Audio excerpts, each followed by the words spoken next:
It's that specific kind of Tuesday night. You've just spent 3 hours in a group chat, your phone is warm in your hand, and you've been socializing all evening. But as you stare at the ceiling, there's this hollow ache in your chest that won't go away. You're connected, but you're not met. It's a quiet, vibrating loneliness that feels almost shameful to admit because on paper you have people, you have friends, you have followers, and yet you feel like a ghost in a crowded room. If you're feeling this, I want to take the weight off your shoulders for a second. This isn't because you're socially awkward, and it isn't because you're bad at being a friend. What you're experiencing is the psychological tax of a world that is optimized for contact but discarded closeness. We are the most overstimulated and undertouched generation in history.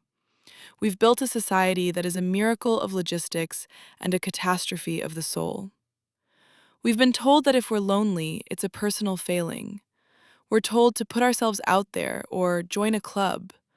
But that advice ignores the fact that the very soil we're trying to grow friendships in has been salted. We are living through a systemic burnout. We are trying to maintain deep, ancient human bonds using tools designed for rapid-fire data exchange. You can't build a sanctuary on a platform designed for a performance. Let's look at why this is happening. First, there's the erosion of the third place. Historically, humans had the home, the workplace, and the other place, the park, the diner, the community hall. These were low-stakes environments where you could just be with others without an appointment. Now, those places are gone or monetized. Everything requires a booking, a fee, or a commute. We've traded bumping into people for scheduling people. And when you have to schedule a friendship like a dentist appointment, it loses its oxygen. It becomes another task on a to-do list. Then we have the trap of optimization. We've been conditioned to view our time as a resource to be spent wisely. We maximize our weekends and curate our social circles. But intimacy is inherently inefficient.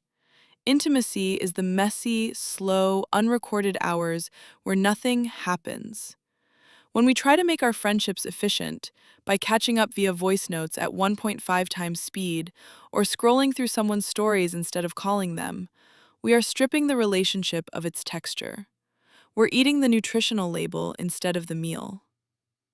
The third part of this is the hyper-reality of our digital lives. We spend so much time maintaining the image of our lives that we forget to inhabit the reality. We go to a concert with friends and spend half the time making sure the video looks right. We aren't experiencing the music, we're documenting the fact that we're the kind of people who go to concerts. When you're always the observer of your own life, you're never truly present with the people next to you. You're lonely because you're not actually there. You're behind the camera, even when the camera is just in your mind. So, how do we stop the bleeding? How do we move from this hollow efficiency back to a sense of presence? It starts with the small world realization. We have to stop trying to be known by everyone and start being seen by someone.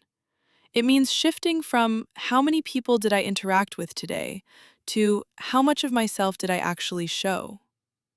Shifting to presence means embracing the slow life in your relationships. It means being okay with the silence. It means realizing that a 2-hour conversation where you say nothing productive is more valuable than 100 likes on a life update. We have to de-optimize.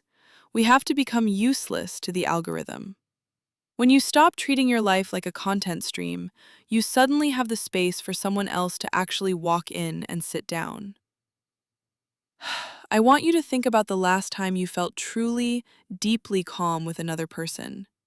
Usually, it's not during a big event. It's in the car on the way home, or sitting on a kitchen floor at midnight, or walking through a grocery store. It's in the uncurated gaps. That's where the loneliness dies.